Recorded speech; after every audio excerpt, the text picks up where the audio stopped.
So I was up to a challenge that I initially never would have thought that I'd do, but here we are after 10 months, me making this video of this phone right here, the iPhone 8.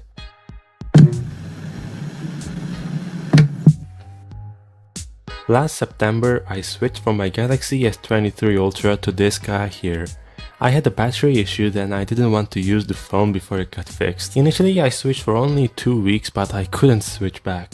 There's something too soothing with this phone and earlier iPhones that I can't find in any other smartphones nowadays.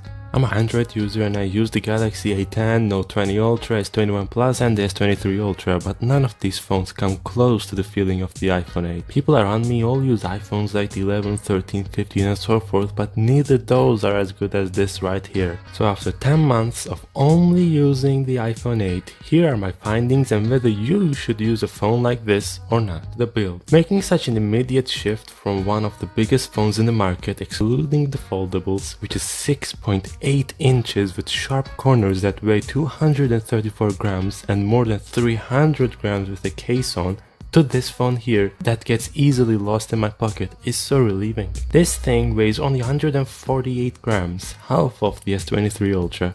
With its rounded corners, it's also such a comfort using it one-handed as it doesn't poke your palm. Its lightweight form factor doesn't put strain on your wrist and the thick bezels prevent accidental touches which really irritate me on big phones. Also, these phones don't really feel any different in terms of quality. Both the phones have glass on the back and the front. However, the S23's glass is frosted glass while the iPhone 8 is glossy, which does attract more fingerprints and is kinda annoying. But I prefer the matte texture of the side rails of the iPhone much more as I find it easier to grab on and less slidey. This iPhone is 8 years old and while the S23's Ultra is only 2.5 years old, the volume up button is just malfunctioning. Buttons on the iPhone are clicky and precise. Have a listen to these.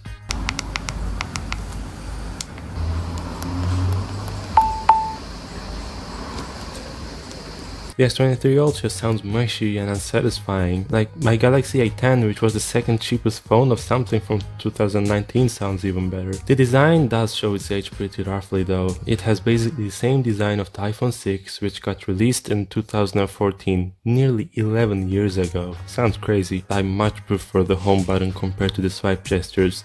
It makes more sense and prevents me from clicking the plus icon on Instagram accidentally. Talking about the screen, it's a 4.7-inch tiny screen which only has 60Hz LCD 1334 by 750 pixel resolution Retina display. Yeah, those numbers sound ridiculous in 2025. What this phone has but newer phones don't is the 3D touch, which I love. It adds literally another dimension to how you use your phone. Another thing worth mentioning is the fingerprint scanner. It took a phone a week or so to get used to my fingers, but then it's just as snappy and quick as the S23 Ultra. No big deal for me. So the cameras, yes, this was a big hit on the face. As you'd expect, the iPhone 8 has only a fraction of the capabilities of the S23 Ultra, maybe even less. With only a single 12 megapixel lens compared to a quad setup with the main sensor of 200 megapixels and a telephoto lens of 10x optical zoom on the S23 Ultra. While they are good on paper, in real world I never really used the 10x lens. Maybe once when I had to zoom to read a sign hung up on a shop saying that they were closed, and this was purely due to my laziness. In good lighting, I see no difference and usually prefer the processing of the iPhone as the colors appear more realistic to how I see it, and I think that the AI stuff just messes up the photos and take longer to process on the Samsung.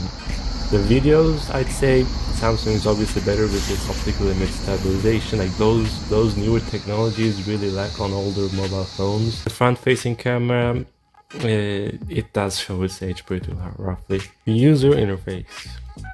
I realized that although I love Android, I always try to make it look cleaner and smoother with apps like Good Lock. I changed how my app icons looked and never really used one single wallpaper more than 1 week.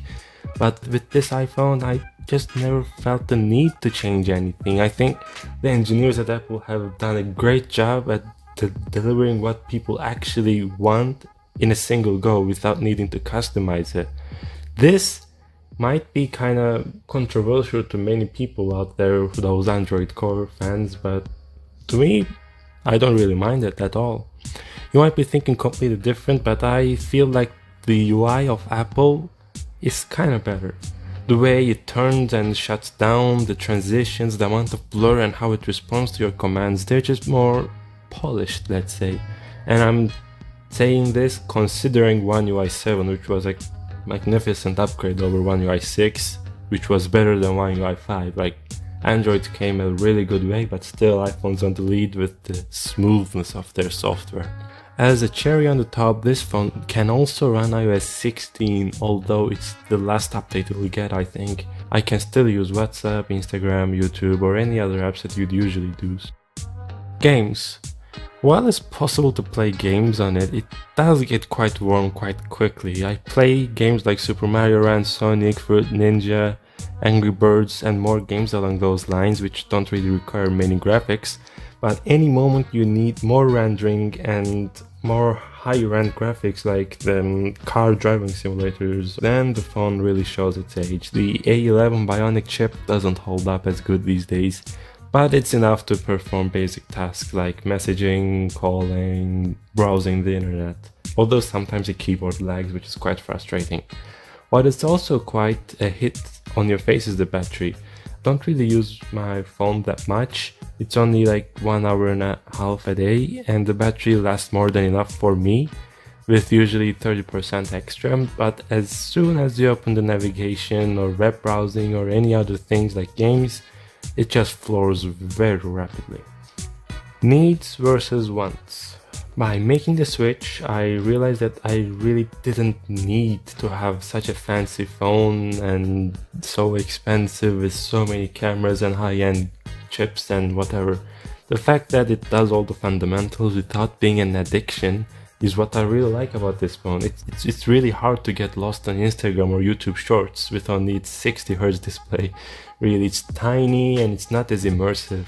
I only pick it up to do certain tasks and nothing more. If I need to send a message to a friend, I send it. I do web browsing. Usually if I have something on my mind that I want to search up and get an answer for, it's fine to do basic things. If I want to immortalize a moment, there is a decent camera. Want to call someone, text someone, you can. Want to post something, sure thing. What I realized is that a phone should be a tool and not a toy. It's easy to blend into the lifeless rabbit holes of social media when you have vibrant colors, 120Hz screen, and an everlasting battery.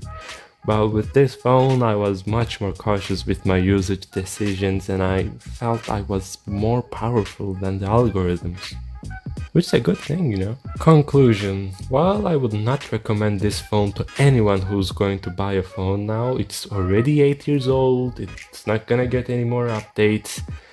I wouldn't even recommend anyone to get an iPhone SE or anything similar, because in the Android spectrum of the market, they're just better phones for a better price.